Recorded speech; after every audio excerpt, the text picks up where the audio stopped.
Okay? We're here. Thank you for clicking. Thank you for checking out this video. I'm pretty excited. Spoilers right out of the gate so I don't forget. I'm going to be talking about 3 of Tamora Pierce's fantasy novels, particularly in this video, but because... Okay, she settled down behind me now. Yeah, seriously, Rosie, that's really not your best bet. Tamora Pierce, 3 novels. Spoilers, because I will be talking about these 3 books. I will probably be reading at least one scene from one of them, and to explain whatever it is I want to say, I will probably also spoil elements of other characters and previous books in the Circle of Magic series. If you already have read Tamora Pierce, please leave a comment and tell me about your Tamora Pierce journey, how you found her, how she inspired you, what you like, what you disagree with or agree with about what I might say. I'd really like to know. Since I started recording these videos and sort of focusing my brain on Tamora Pierce, I've also been watching various YouTube uploads from others over the last almost 2 decades. Tamora Pierce is a best-selling author who has been publishing since 1983. So I knew I was not alone as a fan, but it still felt like discovery listening to other creators gush about this amazing author and her impactful characters and worlds. I have notes this time, such as you might call them. The why and what of this video. In the previous ones, I was complaining, despite the fact that I love this series.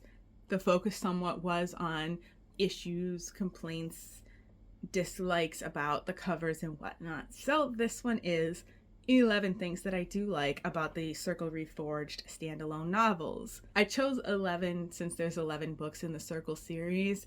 We're going to start with 3 things that I like that sort of tie between all 3 of them. Then we'll start with battle magic, 3 things, melting stones, 2 things, and then the will of the Empress, because I do expect to read from a scene in that one. Let's just get into it. 3 things that I like that connect all 3 of us together. First, the magic. Maybe that's obvious because this is a fantasy series. Not all fantasy series have overt magic the way this does. I love the magic of Tamora Pierce, particularly in the Circle series, because it focuses on aspects of life that I think are easily overlooked. So, for example, plants, stones. How much time in your day do you spend thinking about plants and stones and whether or not they have any awareness of what's going on around them? That's basically the premise of the series. What if magic was in everything? And certain characters have the ability to sort of tap into that. So that's the first point. Second thing I like between all 3 of them is the fact that all 3 of them, in one way or another, challenge reader perspective and character perspective. That's throughout a lot of Tamora Pierce's novels. Paying attention to other people's perspectives. Yeah, challenging pride, assumptions, the knowledge that you think you have, the expectations of how the world works, present in all of these. Enjoyable. The third thing, authority and power structures. Let's start with battle magic. Battle magic, the antagonist is the Emperor of Yanjing, Wei Shu. That is his given name, and his full name it's one of those 5 or 6 names, plus a whole string of titles, because he wants to make his mark on the world and history and wants everybody to, he wants to be the spindle around which the world turns. And he is using violence, force, and terror to impose his will with a courtly veneer when it serves him. That's explored in battle magic. So that's the Emperor. In chapter 2, a messenger comes from him to the court in Gyeongshi, where Briar and Rosethorn are at the beginning of the book.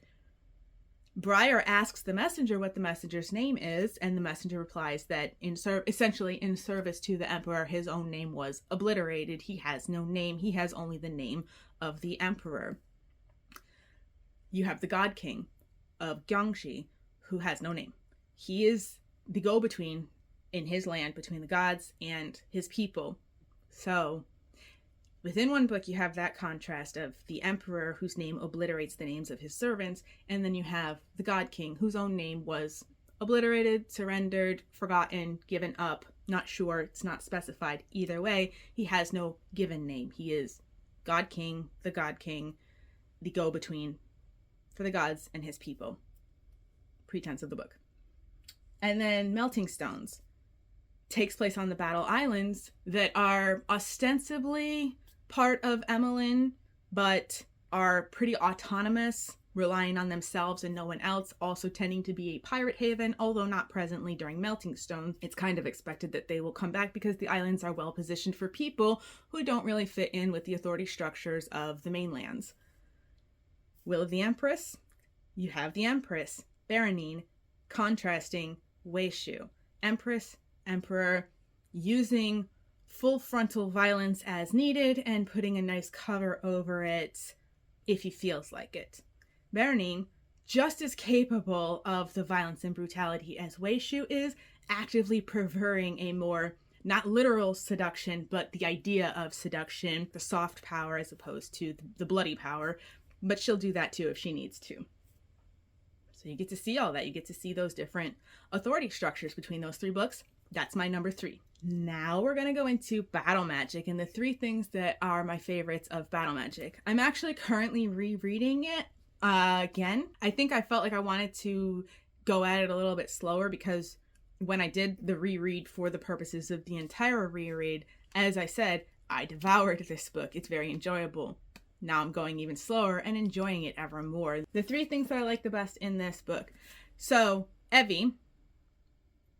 I've been watching various Tamora Pierce things. So, Evvy. I'm going to try to say Evvy. I think that may be the more accurate pronunciation for her name, her nickname. Context. Evvy's life before Briar found her was really bad. She was the youngest of an unknown number of siblings whose family was poor enough that they left Yanjing and headed west. And while they were in Chemur, they sold her, Evvy, into slavery when she was only 6. And as she said to Briar in the book where she met Briar, the worst part about it was the fact that they did it away from home where she couldn't even speak the language. She does escape before long, but then spends the next 4 years surviving, scraping to survive, and not seeing the best of other people. Battle magic, we get to the court of the emperor, and she ends up befriending a political captive, and she's not going to let him stay in chains. She's 11 in battle magic. She's experienced enough to recognize the injustice and young enough to believe in her ability to correct his captivity. Briar is older, 16, and knows it's a bad idea, but once Evvy starts to rescue their friend, he's not going to let her do it by himself, and he steps up to help her. Briar and Rosethorn might have chosen to help anyway, but Evvy wasn't going to wait for them. And probably that choice of hers made it easier, as hard as it was, made it easier for Rosethorn to make her choices that led her to go back to Gyeonggi, even though the 3 of them now knew Weishu was about to wage war against the God King and Gyeonggi. So that was 1. Evvy's stubbornness is a bonus. 2. Briar's respectfulness of other life, just in general. Briar also basically grew up on the streets. His mother probably did the best that she could for him, but was murdered when he was 4, and he had to figure out his own way from there. He was 10 when he was caught for the 3rd time stealing, so he was going to be sentenced to hard life. He was found by a mage teacher that brought him to Rosethorn, so his story goes up from there. But he can really identify with Evvy and people who are overlooked. But he treats plants with the same courtesy. There's a scene where he's familiarizing himself with the soil of the battlefield where they're going to be fighting, where they expect the armies to mass, and He's just very gentle in talking to the tough grass and praising it for its ability to grow where no other plants can, preparing the way for those which come later. And third in Bottle Magic is Rosethorn and Briar's relationship. So Briar's mother dies, he's brought to Winding Circle, and he meets Rosethorn, and it's not automatic that she becomes a mother figure for him. She earns her way to it, and he earns his way into her respect and affection, because Rosethorn also is taken advantage of by people who should have taken care of her. When Rosethorn, because of her dedication to her faith, is given a task that she kind of can't say no to, Briar doesn't want her to go off by herself, and he's incredibly rude and disrespectful. For characters whose whole thing is being tough or unbothered, it's nice to see them affectionate and vulnerable with somebody that they trust and respect. I'm not saying this right. Yeah, you should just read it to see. Moving on quickly to Melting Stones. I really do like this book. 2 points for this book, an aspect and a scene. As I said, Evvy had a hard time for the first 10 years of her life, almost 10 years of her life.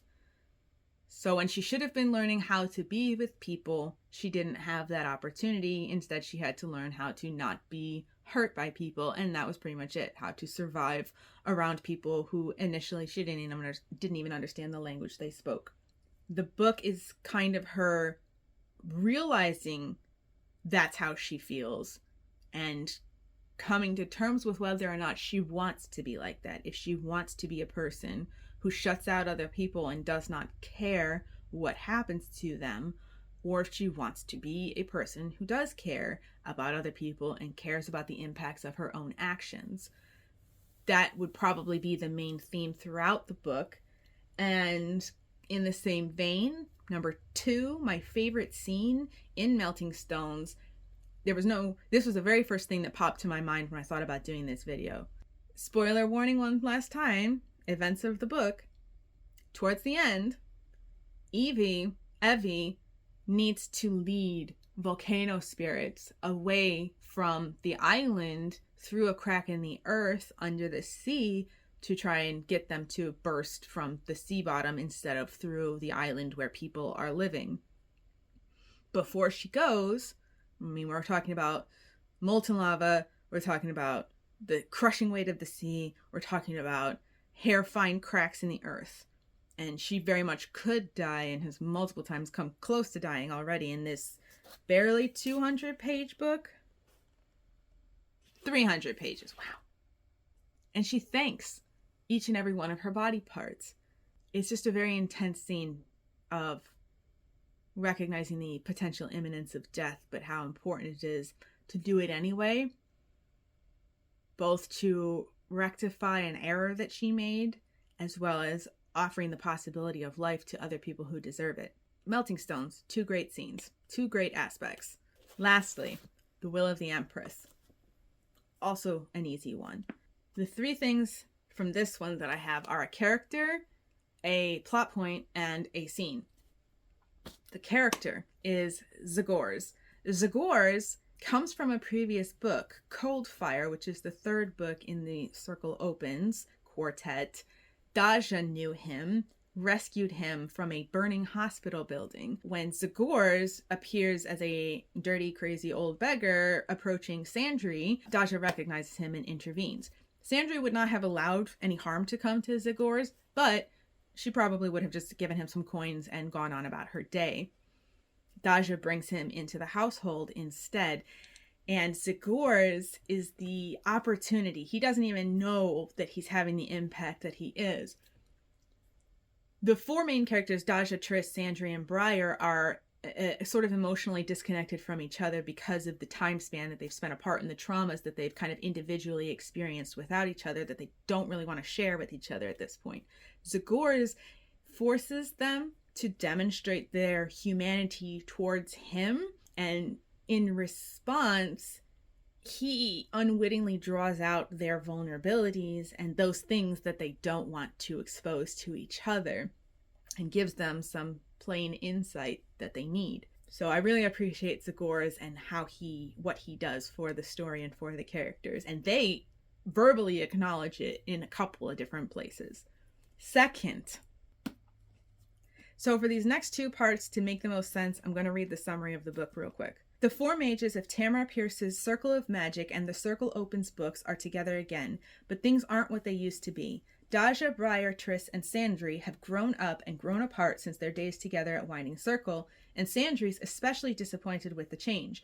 When Sandry's uncle requests that her three old friends accompany her on a visit to Sandry's vast lands within the Empire of Nemorn, the young mages discover that they've landed in a trap. Nemorn's iron-willed Empress has plans for Sandry and her companions, and she has wily and powerful mages to help her. But so, of course, does Sandry, if only she can get them to work together. Guess I should have read that before I went on about Zhegorz, because that would have filled in some of what I covered with his point. So the second thing that I like about The Will of the Empress is Sandry gives up her lands to get away at the end.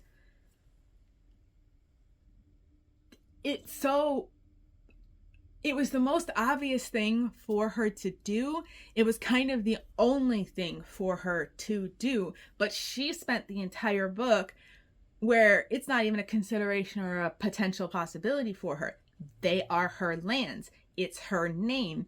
She has a responsibility to these people and her ancestors. She has not been living there. Her cousin, Ambrose, has been caretaking the land and actually does know the people who live there, but he doesn't have the authority to protect them the way that she does, because she is the landowner, and she is just plain wealthy. She is related to royalty on both sides. She has lands in 2 countries, and she is not frivolous with the money. So I think it's Briar that just asks her at one point, how much wealth do you really need? And she gives it up. That's the point. At the end, she says, she makes the choice. I think her choice is mostly driven by the fact that she cannot protect the people if she is not there, and her cousin can if he is vested with the authority to do so. I need to explain some more world building before I can get into my third and final point and read the scene that I want to read.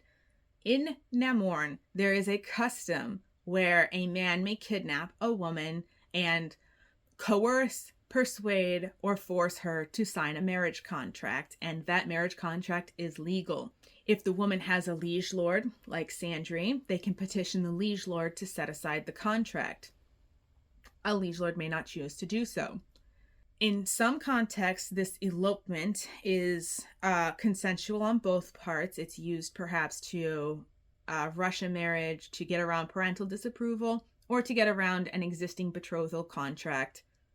But, as you can probably imagine, more often it's used for force and coercion. And that's pretty much what we see in this book. It's a shadow that grows gradually and then hangs over the story up until somebody finally does kidnap Sandry. She's a wealthy heiress. The Empress wants her to stay in Nemorn. Somebody's going to be arrogant and sure of themselves enough to try it, and someone does. To set the stage, Sandry is drugged, kidnapped, and locked in a box with no light, which is her deepest fear, is being trapped in the dark with no light. Her kidnapper didn't know that, but it didn't matter. It worked. Because the 4 mages have a telepathic connection, Sandry is able to restore that connection to reach Briar, and Briar reaches Triss, and the 2 of them rescue Sandry. And Sandry doesn't want to be a good little noble lady and go back to her room. She wants to talk to the Empress about justice. Cousin, justice should be done very quickly, Sandry replied, her face hard. We are returning to Emmeline as soon as we can pack. Slowly, Baronine replied, trying to think. But the summer is only half done. I don't want to see how I will feel after an entire summer, Sandry retorted. That a custom that permits such things against the women in this realm continues under a monarch who is female herself. I am not the Empress of weaklings, said Baronine. A strong woman would find a way to escape, as I did, as you have. They have families to help them, if their families are strong. Sandry shook her head. Her hands trembled as they lay folded in her lap. Not all women or families are strong in the same way. They are entitled to your protection. I will not remain in a country that withholds that protection. And it's been made clear to me that I cannot even count myself safe in your own palace, cousin. Baronin felt as if the chit had slapped her. You dare, she began to say, furious, then met Sandry's eyes. Of course she dares, thought Baronin, and she is right. I was so secure in my power that I did not realize spirited young animals like my courtiers are forever testing the leash in the rein. I relaxed my vigilance, and she was offered an intolerable insult. The custom is supposed to apply only to women taken in the open, not when they are under the protection of their liege lords. In shattering my protection, Finn destroyed my credit with every parent who entrusts an unmarried daughter to my care. She smoothed her skirts. You are hurt and recovering from a bad fright, she said in her most soothing voice. In the morning you will feel differently. Would you really turn your back on all Nemorn has to offer? She met Briar's eyes when she said this. It was Briar who answered. If this is what Nemorn offers, yes. It is only as a courtesy to you that I don't address Finn myself. It's my sister he tried to kidnap, and our magic is plenty thicker than blood. Or maybe I should just give him to Sandry when he doesn't have drugs and spells to make him the big man. His voice was heavy with contempt. You think a strong woman can always beat this? I call it in any country. Baronin did not want to meet his eyes any longer. And so there it is. That is one of my favorite scenes. The book is full of excellent scenes. That one is very much a culmination scene. That is the 11 characters, aspects, scenes, elements of the Circle Reforged standalone novels that are among my favorites. If you've read them, let me know what your favorites are in the comments. If you liked this kind of off-the-cuff rambling, make sure to hit that like button, please. Possibly the next video is going to be about Tortall and Other Lands, the short story collection. If you watch this and you don't have any familiarity with Tamora Pierce, I'm curious about what you think about this video. How confusing was it? Is there some things that I can explain better? Probably. Let me know. And subscribe if you would like to watch more Tamora Pierce content, because I have several video ideas listed. Someday I'll talk about my own writing, but we're not there yet.